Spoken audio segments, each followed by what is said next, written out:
In a time when women were rarely seen in battle, Queen Amina of Zazzau rode with a sword and a vision.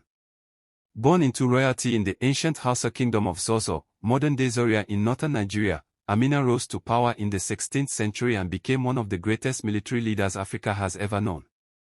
She expanded her kingdom through war and diplomacy, ruled with brilliance, and inspired generations. This is the story of the queen who built walls, broke traditions, and became a legend. In the sun-drenched plains of Hausaland, in what is now northern Nigeria, a princess was born around 1533 into the ruling family of Zazzau. Her name was Amina, daughter of Queen Bakwe Turonku. From an early age, Amina showed interest not in courtly embroidery or palace gossip, but in military drills, horse riding, and strategy. She trained with warriors. She studied the art of war. Her heart burned not for titles, but for glory. After her mother's reign, Amina's brother Karama became king. Amina, however, was far from idle. She was appointed Magagia, heir apparent, and led troops alongside her brother, gaining respect across the kingdom. By the time Karama died in 1576, Amina had already built a reputation as a fearless commander. Now, the crown was hers.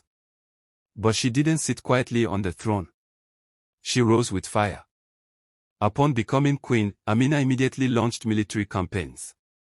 She rode a horse into battle, led armies of 20,000 foot soldiers and 1,000 cavalry, and struck fear into neighboring kingdoms. In just a few years, she expanded Zazzau's territory farther than any Hausa ruler before or after, reaching into present-day Katsina, Kano, Bauchi, and beyond. Her goal: to dominate regional trade routes and bring tribute to Zazzau. She was not just a ruler, she was an empire builder.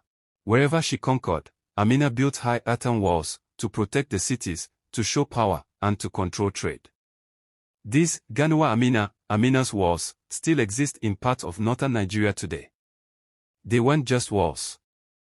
They were a message. Here lies the land of Queen Amina. Enter with respect, or not at all. Queen Amina's legend is filled with both admiration and mystery. Oral traditions say she never married, though many kings sought her hand. Some tales even claim she took lovers in conquered lands, but never kept them. Why? Because her heart belonged to her mission, ruling, expanding, and protecting her people. In a man's word, she made no apologies. She ruled on her own terms. For over 30 years, Amina ruled the Hausa Empire with strength and strategic brilliance. Her reign brought control of critical trans-Saharan trade routes, increased wealth through tributes, a stronger, more united Hausa presence in West Africa. But war is a heavy crown. Many lives were lost.